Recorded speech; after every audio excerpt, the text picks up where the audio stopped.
Saviez-vous qu'une bonne activité pour un premier rendez-vous peut multiplier vos chances de succès par deux? Mais imaginez impressionner l'autre personne en lui montrant votre côté spontané et créatif dès la première minute. Ce serait bien, non? Alors restez avec moi pour découvrir comment transformer un simple rendez-vous en véritable souvenir inoubliable. Cette vidéo est dédiée aux premières étapes d'une relation saine entre hommes et femmes. Aujourd'hui, on se concentre sur l'art de choisir les bonnes activités pour un premier rendez-vous. Vous voulez savoir pourquoi c'est crucial? Parce que le plus important, c'est la personnalité, et non ce que la personne apporte. Voilà. Et pour la mettre en valeur, rien de mieux qu'une activité qui casse la routine et invite à la découverte mutuelle. Que vous soyez en quête d'une relation sérieuse, ou que vous voulez juste faire une très bonne première impression, vous êtes au bon endroit. Dans les prochaines minutes, on va voir comment créer un moment spécial qui donne envie d'aller plus loin. C'est parti! Pour pouvoir briser la glace facilement, rien de mieux qu'une telle activité amusante comme un mini-golf, une séance de bowling. Ça permet de décompresser, d'éviter les silences gênants et surtout, ça permet de passer un bon moment.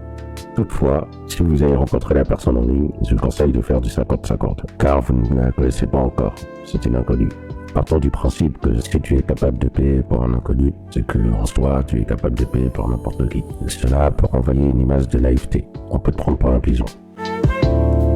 Les activités en plein air qu'on peut faire sont par exemple un pique-nique, une promenade dans un parc, ou encore une randonnée légère. Les bienfaits, profitez du grand air et que vous ayez tout le loisir de discuter, loin de toute distraction. Et à ce niveau-là, vous apprendrez à bien vous connaître. Voilà.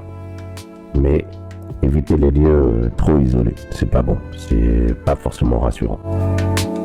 Pour un premier rendez-vous, je vous conseille d'éviter les restaurants ou activités trop chères, car vous ne connaissez pas forcément les intentions de la personne, vous ne savez pas si elle est là juste pour profiter ou pas. Il faut que les efforts se fassent réciproquement. On appelle ça l'échange équivalent. Bien que si vous voulez absolument faire une activité payante, je vous conseille de faire une activité ludique comme mentionné plus tôt, ou bien boire un verre dans un bar ou un café. C'est une activité peu chère, mais au moins vous êtes sûr que la personne n'est pas là pour ce que vous apportez, pour la superficialité, mais qu'elle sera là pour vous écouter. Avant tout, les bienfaits d'une relation, c'est d'abord la personnalité. Une activité adaptée, c'est de donner la meilleure chance à votre personnalité de s'exprimer et de trouver un écho chez l'autre. Vous optez pour quelque chose de ludique ou plus nature, l'important c'est d'être authentique et de chercher la complicité et non la superficialité.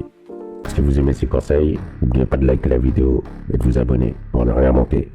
Et dites-moi quelle activité vous tente le plus pour un premier rendez-vous. Sur ce, prenez soin de vous et à très bientôt pour une nouvelle vidéo. C'était Veritas. Et n'oubliez pas, ici se trouve une vérité possible.